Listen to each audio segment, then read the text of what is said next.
बिस्मिल्लाहिर्रहमानिर्रहीम। On the demand of अल्फाज, ये प्रॉब्लम डिफरेंशियल कैलकुलस के कर्वेचर एंड कॉनकेविटी चैप्टर से है।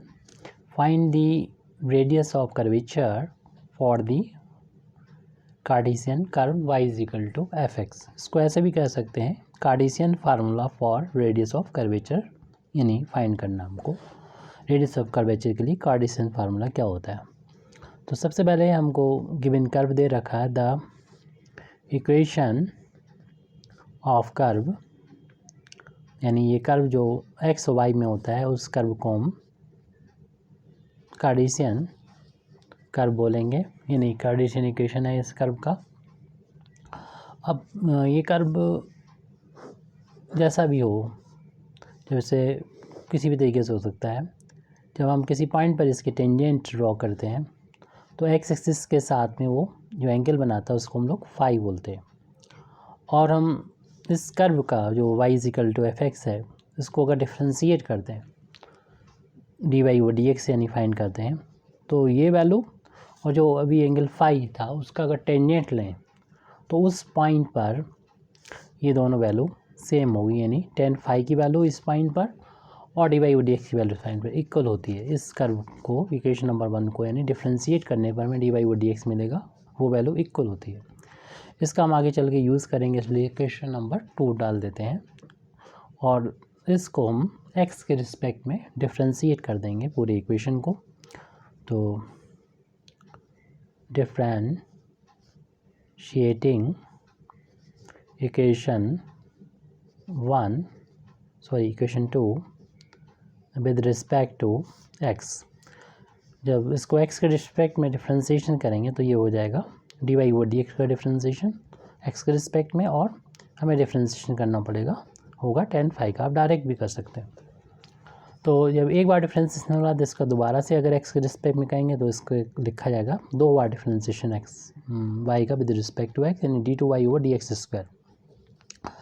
और इसको एक्स समझते हुए हम 10x का डिफ्रेंशिएशन लिख देंगे सेक स्क्वायर, जो भी एंगल है वो लिख दें, लेकिन ये एक्स नहीं था इसलिए इसका दोबारा से एक्स के रिस्पेक्ट में डिफ्रेंशिएशन होगा, in D phi over D X हो जाएगा। अब हम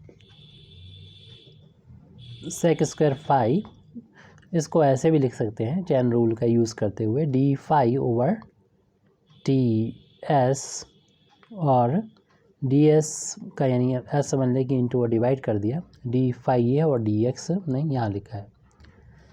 तो ऐसा इसलिए क्या, क्योंकि इससे हम रेडियस ऑफ कर्वेचर जो हमें फाइंड करना है वो फाइंड हो जाएगा, क्योंकि रेडियस ऑफ कर्वेचर का जो इंट्रिंसिक फार्मूला होता है वो होता है rho is equal to D S over D psi. तो यहाँ पर हम डी साई को डबल अपान में पहुँचा देंगे तो ये वैल्यू हो जाएगी sec square psi into 1 upon D S over D psi. चूँकि मैं रेडियस ऑफ कर्वेचर फाइंड करना तो वो यहाँ से D S over D Sai के यहाँ पर रो लिख सकेंगे। इसी तरीके से D S over D x की वैल्यू भी निकाल सकते हैं, क्योंकि हम लोग जानते हैं कि D x over D S की वैल्यू जो होती है वो कॉस फाई होती है। अगर इसका हम रेसिप्रोकल लेंगे तो ये value D S over D X हो जाएगी, जैसे कि हमें यहाँ ज़रूरत है। तो इसी तरीके से पलट लें, या फिर हम इसकी वैल्यू को ऐसे करके निकाल सकते हैं। अगर हमने इसे पलटा है तो अपान बंद करते हुए इसको पलटेंगे 1 अपान कॉस फाई, और हम लोग जानते हैं 1 अपान कॉस की वैल्यू सेक के बराबर होती है, यानी सेक फाई हो जाएगा। तो D S over D x की वैल्यू जो हमें यहाँ पर ज़रूरत है उसकी यहाँ पर सेक फाई लिख सकते हैं। तो इस तरीके से सेक स्क्वायर और सेक स्क्वायर फाई और सेक फाई मिलके सेक की पावर 3 हो जाएगा, और लेफ्ट हैंड साइड में पहले से चल रहा है d two y over D x square. तो अगले पेज पे हम इसी वैल्यू को लिखते हैं d two y over D x square, और राइट हैंड साइड में जैसा अभी बोला था कि ये वैल्यू तो हो गई सेक की पावर 3 हो गई फाई, और अपान में बचा हुआ है D S over D Sai, जो हम पहली डेफिनेशन बता चुके हैं। ये रेडियस ऑफ कर्वेचर जिसे रो से डिनोट करते हैं, D S over D Sai, उसको हम यहाँ पर लिख देंगे। तो इस तरीके से हमारा जो सेकंड डेरिवेटिव आया है वाई का विद रिस्पेक्ट टू एक्स, यानी d two y over D x square, इसको लिख सकते हैं और इसको हम तब तक ऐसे भी लिखा जा सकता है कि सेक स्क्वायर साई की पावर 3/2, क्योंकि 2 से 2 कट जाएगा तो सेक की पावर 3 थी वही आ जाएगी। ऐसा करने से हम सेक को 10 में लिख सकते हैं। और फिर चूँकि हमें इक्वेशन जो बताना है, कार्टेशियन बताना है, तो एक्स वाई में आना चाहिए। तो हम इक्वेशन नंबर 2 का यूज़ करके हम एक्स वाई की फॉर्म में आ जाएंगे साई से। तो फिलहाल अभी हम जो रेडियस और कर्वेचर की डेफिनेशन होती है हमने पहले बताई, उसका यूज़ करें और ये इसके यहाँ पर रो लिखते हैं।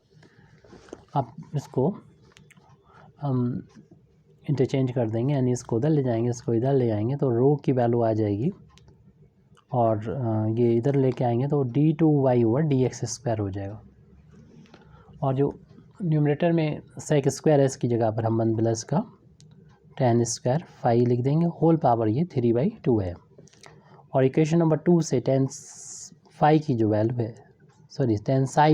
है, tan साई ये साइन साई का होता है और ये फाई का होता है। हो सकता है आपने भी ठीक ना बोला हो, ये साई और ये फाई। तो इक्वेशन नंबर 2 से हम tan साई की जो वैल्यू है वो यहाँ पर लिख देंगे। इक्वेशन नंबर 2 से 1 की वैल्यू है dy/dx है, लेकिन इसका हमें स्क्वायर करना है तो स्क्वायर कर दें, होल पावर इसकी 3/2 है, अपान में d2y/dx²। तो हमने यहाँ पर यूज़ किया है इक्वेशन नंबर 1 का, लिख दें यूजिंग इक्वेशन नंबर 1। इस तरीके से ये हमें एक फार्मूला ड्राइव करना था जो आ चुका है। Thank you very much Indeed for listening me. व आखिर दावाना अल्हम्दुलिल्लाहि रब्बिल आलमीन।